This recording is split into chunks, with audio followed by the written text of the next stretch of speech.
Bennington was a mill community. If you look around at some of the structures here in town, you can tell what we were. Most lead service lines were installed in residential properties prior to 1954. As time has changed, we recognize that still there are people with lead issues in their homes.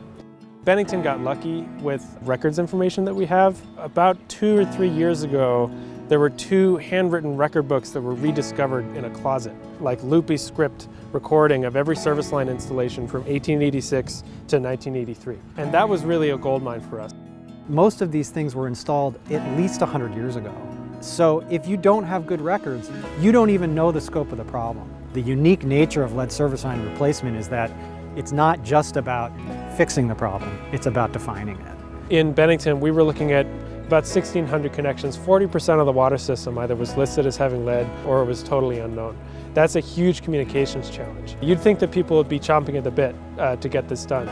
But the first time that we reached out to folks about doing an inspection, confirming whether you got lead or not, 5% got back to us. So we've developed methods that allow us to communicate in such a way that allow people to be excited about the solution and making participation in the process as easy as possible. We're looking at 75–80% now. That's taken ages. My house is an older house. It's in the area of Bennington called Clark's Woods. MSK came to my house, they came and sampled my water, and luckily they didn't find anything. I've always been very careful with lead around my children, and to know that it's not in the drinking water is really great. So today we're here to collect some sequential profile samples, which are water quality samples that we're collecting from each house in order to determine whether the service line is a lead pipe or not. The next step is we're about to go out to construction, and as part of that we're going to do a test dig to observe the pipe that's buried underneath the ground.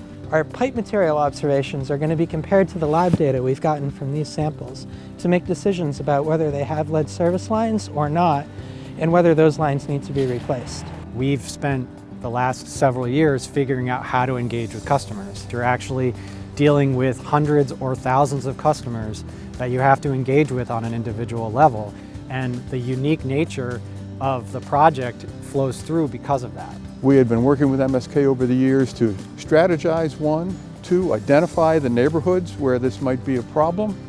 We want to do that for other communities. That's what drives us to do our work, is really to have significant and invisible, meaningful impact on people's lives.